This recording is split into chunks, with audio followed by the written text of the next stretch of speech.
नमस्कार दोस्तों, मैं डॉक्टर रुपेन आप सभी लोगों का अपने चैनल डॉक्टर रुपेनराज होम्योपैथी में स्वागत करता हूं।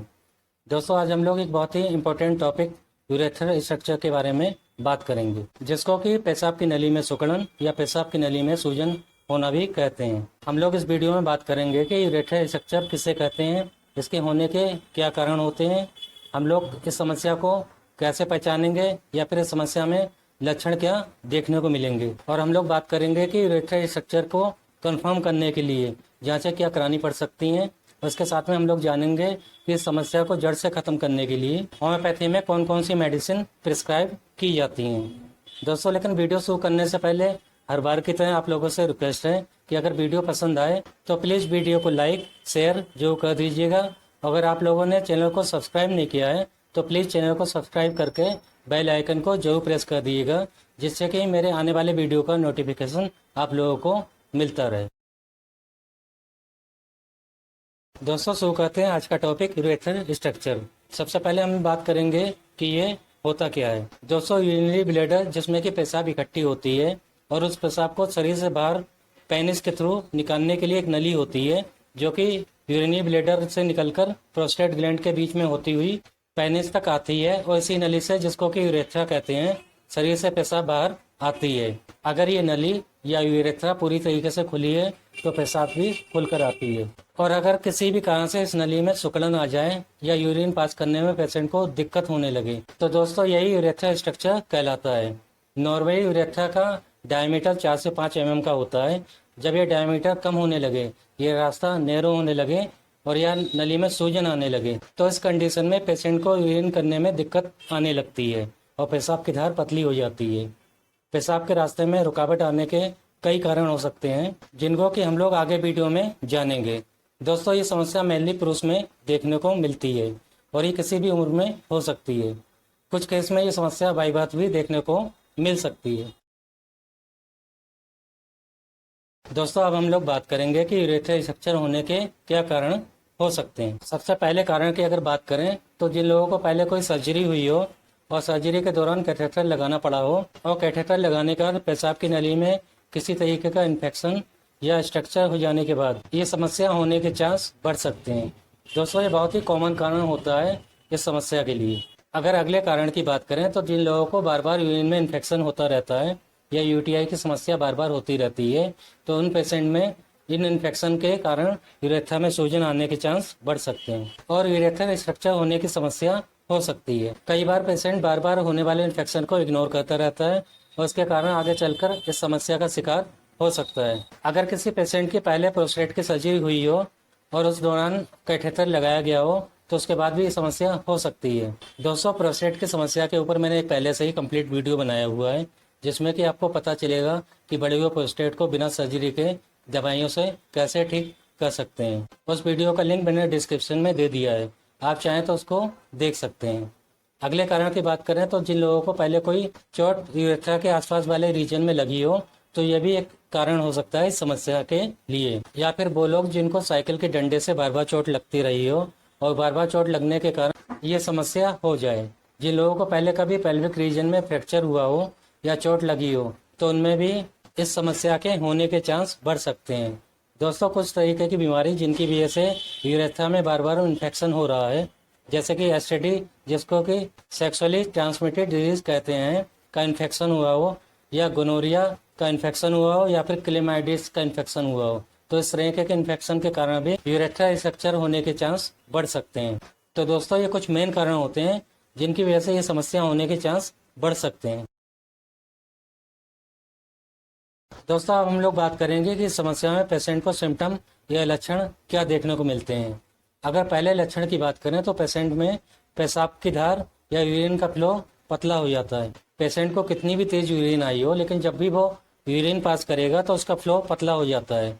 अगर अगले लक्षण की बात करें तो क्योंकि पेशेंट के यूरिन का फ्लो पतला हो जाता है तो इसी कारण पेशेंट को पेशाब करते समय काफ़ी जोर लगाना पड़ता है। पेशेंट को यूरिन पास करते समय जलन या दर्द भी महसूस होता है, क्योंकि पेशेंट को पेशाब खुल के नहीं हो पाती है। इसी कारण पेशेंट को बार बार पेशाब जाना होता है, यानी कि पेशेंट को यूरिन के लिए फ्रिक्वेंसी और अर्जेंसी बढ़ जाती है। पेशेंट को इंटरकोर्स के समय दर्द महसूस हो सकता है। अगर अगले एक लक्षण की बात करें तो पेशेंट के यूरिनरी ट्रैक्ट में बार बार इन्फेक्शन होता रहता है, जिसके कारण मरीज को पेशाब में जलन होती रहती है।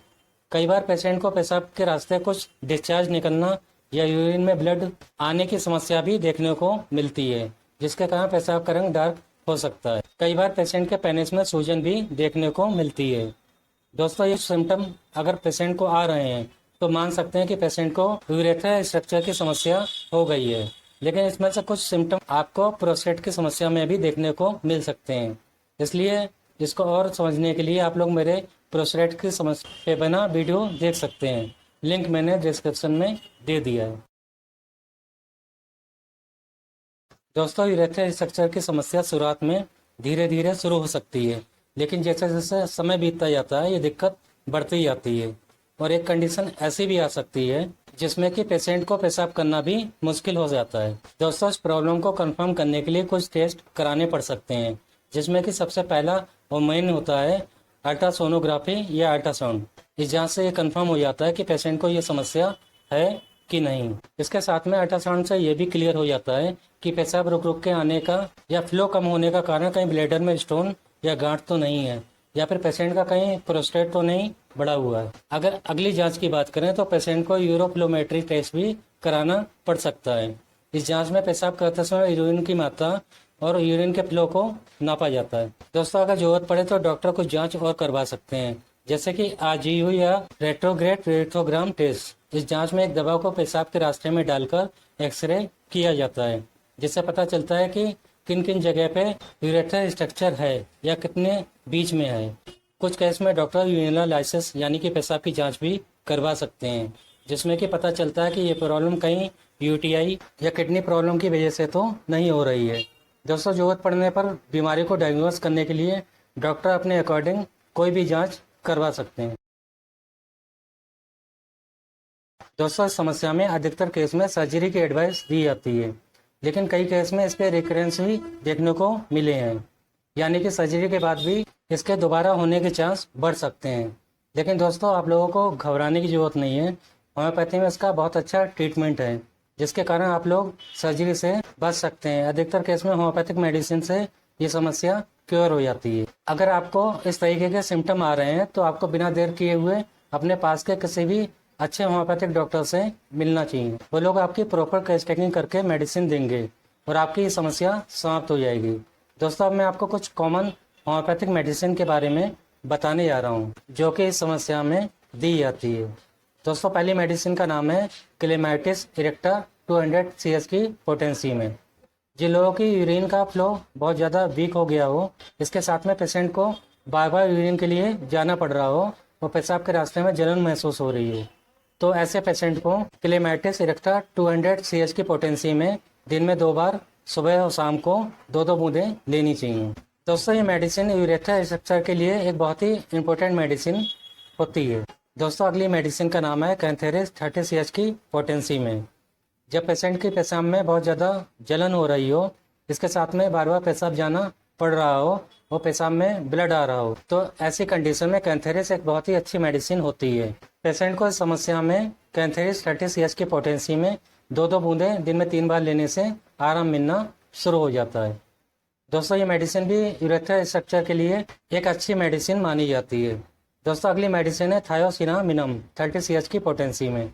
ये मेडिसिन यूरेथ्रा में किसी भी वजह से इन्फेक्शन हो जाने के बाद स्कार फॉर्मेशन हो जाने से पेशाब में आई रुकावट के लिए एक अच्छी मेडिसिन मानी जाती है। दोस्तों, इस मेडिसिन की 2-2 बूंदें दिन में 3 बार लेने से आराम मिलने लगता है। दोस्तों, अगली मेडिसिन है आनिका 200 CS की पोटेंसी में।